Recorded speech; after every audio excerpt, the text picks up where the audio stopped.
êtes témoin d'un événement où vous avez des informations d'intérêt national, vous pouvez filmer et envoyer par email à infosunugal@gmail.com ou contacter le 78 140 56 56 disponible sur WhatsApp. moo xam da nga fekkee xew-xew moo xam da nga am information boo xam ne da nga bëgg ñëpp jot ci ni ngay def yomb na yónnee ñu ko sunu adresse mail bii di infosunugal@gmail.com wala nga woo ñu su numéro 78 140 56 56 mbaa nga yónnee ñu ko WhatsApp ci boobilee numéro boo ko defee àddina bi yëpp dinañ ci jot Sunugal 24 yéen nañ fi nekkal.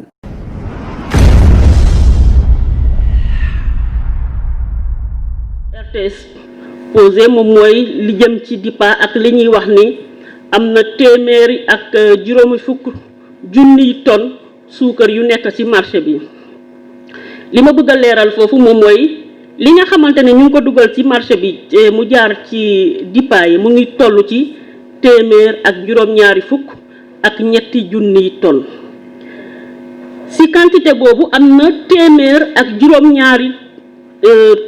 tonnes yoo xamante ne industriel ñoom ñoo koy importer maanaam ñii di defar suukar wala ñii di defar jus dañuy soxla suukar mais bu ñu soxlaa suukar boobu duñ ko jënd fii ci CSS waaye dañ koy importer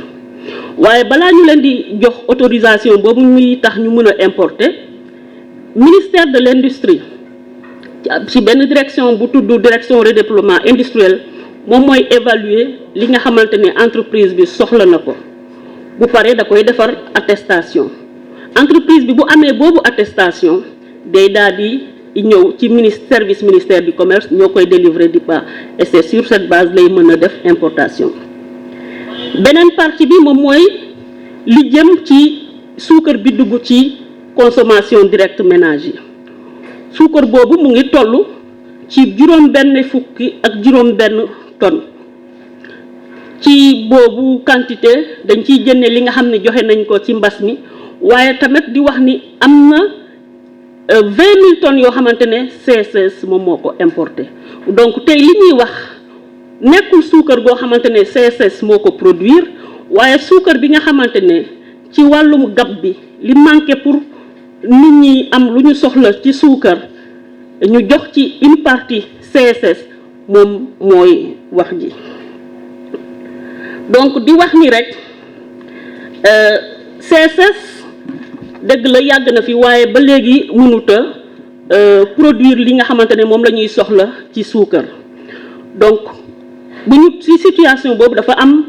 ministère du commerce mi nga xamante ne li ko war moom mooy fexe ba nit ñi li ñu soxla ci seen dund ñu am ko day daal di surveiller ak CSS stock bi bu ko surveiller ba pare mu xool lan mooy gab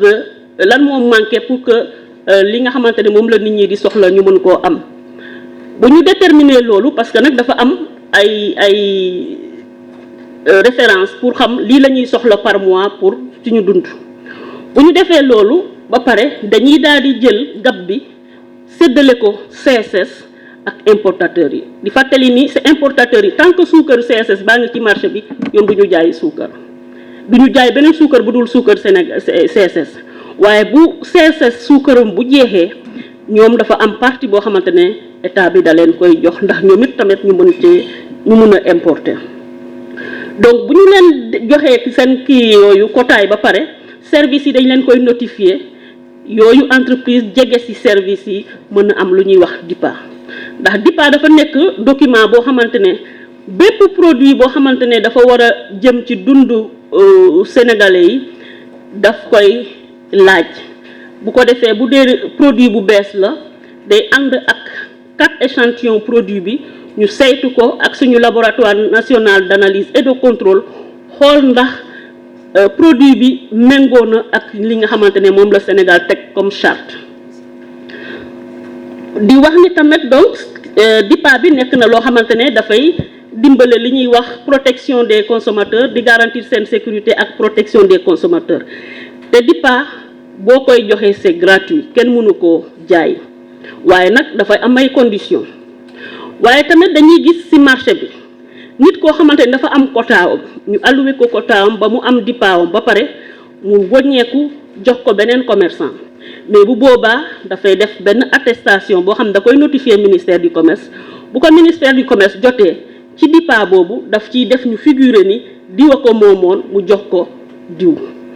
donc di wax ni encore que ministère du commerce dëgg la bëgg na bu baax ñu fexe ba li ñu soxla ci suñu dund ñu mën koo am waaye tamit mu ngi bàyyi xel entreprise yi donc du bàyyi benn yoon entreprise bu mel ni CSS bi nga xamante ne yàgg na fi am na histoire ak sénégalais yi ak Sénégal bi muy daanu. donc damay xalaat bu baax a baax njaboot ñi nga xamante ñu ngi liggéey ci entreprise bi di leen di masaw waaye di leen di wax suñu ubbeeku pour liggéey ak entreprise bi ndax ñu mun a gis solution. di wax ni tamit jël nañu décision pour que li nga xamante ne pour ñu bañ a am benn coow ci yeneen at yi ci wàllum importation ndax nag coow bi yàgg na ça fait plusieurs années chaque année day ñëw dañoo décider dématérialiser DIPA bi. waaye tamit di wax ni ñun dañoo bëgg CSS ak acteurs yi yëpp ñu gën a toog waxtaan yu gën a yaatu ci secteur bi ndax pour ñu mën a apporter solution ci problème bi nga xamante ne moom la secteur bi di dund depuis des années il faut que waxtaan bu yaatu boo xamante ne nit ñi dañuy waxante dëgg xool li nga xamante ne moom mooy mën a tax secteur bi jëm kanam maa ngi leen di gërëm di leen di sant.